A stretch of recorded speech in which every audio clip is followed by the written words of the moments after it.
ایک ہندو کہتا ہے کہ مسلمانوں کے ایمان کا رشتہ خون کے رشتے سے بڑھ کر ہوتا ہے۔ ایسا کیوں؟ میں نے اس سے اس سوال کے پیچھے چھپی وجہ پوچھی تو اس نے کچھ یوں ایک رودات سنائی۔ میرا نام شیوا سلوم ہے۔ میں ہندوستان میں یوپی کا رہنے والا ہوں۔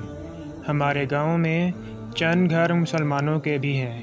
مسلمان دنیاوی لحاظ سے تعلیم یافتہ بالکل بھی نہیں ہیں، لہذا وہ لوگ بس کھیتی باڑی یا مزدوری کر کے اپنا پیٹ پالتے ہیں، جس کی وجہ سے ان کے مالی حالات بھی کچھ زیادہ اچھے نہیں ہیں۔ انہی چند گنے چنے مسلمانوں میں سے ایک بشر نام کا آدمی تھا جس نے اپنی گدھا گاڑی بنا رکھی تھی۔ وہ گدھا گاڑی پر مزدوری کر کے رزق کماتا اور اپنا اور اپنے گھر والوں کا پیٹ پالتا تھا۔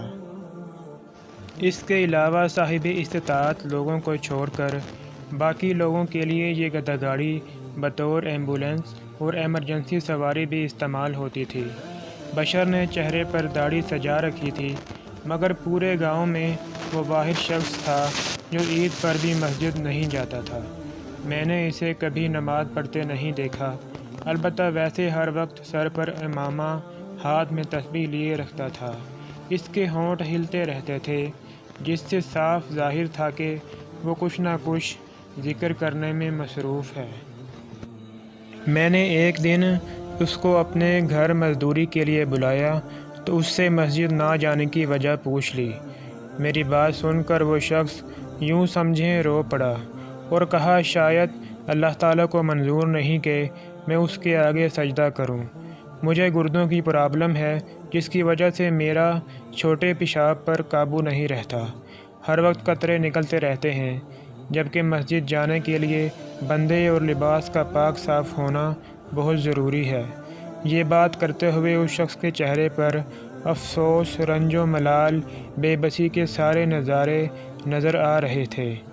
خیر، اس نے اپنا کام مکمل کیا، مزدوری لی اور گھر کو چل دیا۔ ایک بار رمضان المبارک کا مہینہ تھا۔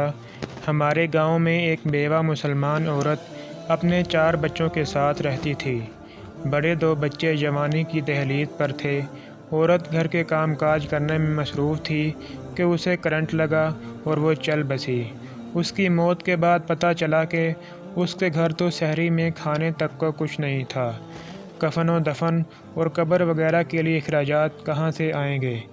تمام مسلمانوں نے حتی المقدور کوشش کی اور چندہ جمع کیا، مگر وہ پیسے بمشکل قبرستان کی کمیٹی سے قبر خریدنے کے بن سکے۔ کفن وغیرہ خریدنے کے لیے اب بھی مزید پیسوں کی ضرورت تھی، اور اس ضرورت کو پورا کرنے کے لیے بشر نے اپنی گدھا گاڑی بیچ دی۔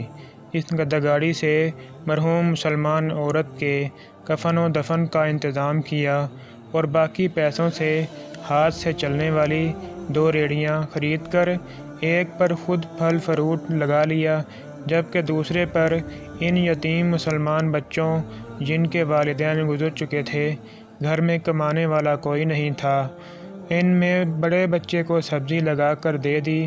سارا دن اس لڑکے کو ساتھ ملا کر مزدوری کرتا، شام کو دونوں اتنا کما لیتے کہ دونوں کے گھر روٹی بن جاتی۔ میں نے بشر سے پوچھا تھا کہ تمہارا اچھا بھلا گدھا گاڑی کا کام چل رہا تھا، تم نے محض ایک مردہ عورت کا تن ڈھانپنے کی خاطر وہ کیوں بیچ دی؟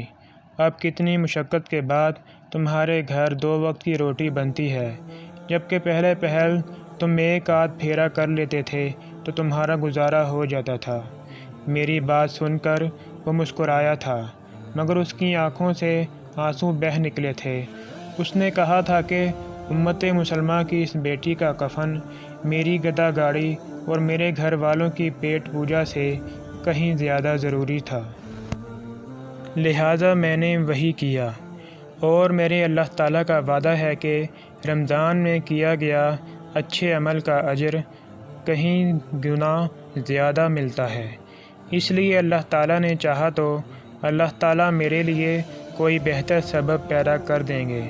بشر کے جواب سے میں اتنا متاثر ہوا کہ مزید کوئی سوال نہ کر سکا، اور پھر میں نے اپنی آنکھوں سے حالات بدلتے دیکھے۔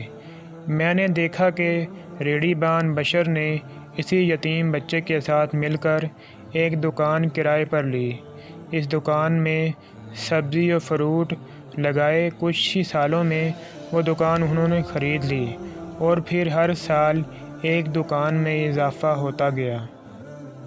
جوں جوں بشر کے کاروبار میں اضافہ ہوتا گیا توں مسلمانوں کے حالات بھی بہتر ہوتے گئے، یہاں تک ہمارے قریبی شہر کی سبز منڈی پر پھل فروٹ کے بڑے تاجر مسلمان بن گئے۔ تمام مسلمان باروزگار تھے اور ان کے بچے تعلیم حاصل کر رہے تھے۔ میں نے دیکھا کہ وہی مسلمان جو سارے مل کر بھی ایک عورت کے لیے کفن نہیں خرید سکے تھے، آج جب بشر فوت ہوا، قبرستان کی کمیٹی کے پاس کئی غریب مسلمانوں کی قبروں کے لیے ایڈوانس پیسے جمع تھے۔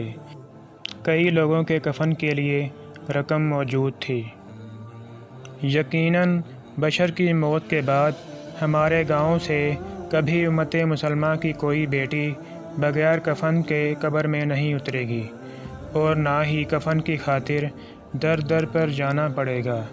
بشر کے بدلتے حالات دیکھ کر میں نے ایک ہی نتیجہ اخذ کیا ہے کہ ایمان کا رشتہ خون کے رشتے سے بڑھ کر ہوتا، مگر کیوں؟ اس بات کا جواب نہیں مل پایا۔ جب شیوا سلوم نے اپنی بات مکمل کر لی تو میں نے اس کے سوال کے جواب میں اس کو بتایا کہ یہ تعلیمات میرا مذہب دیتا ہے۔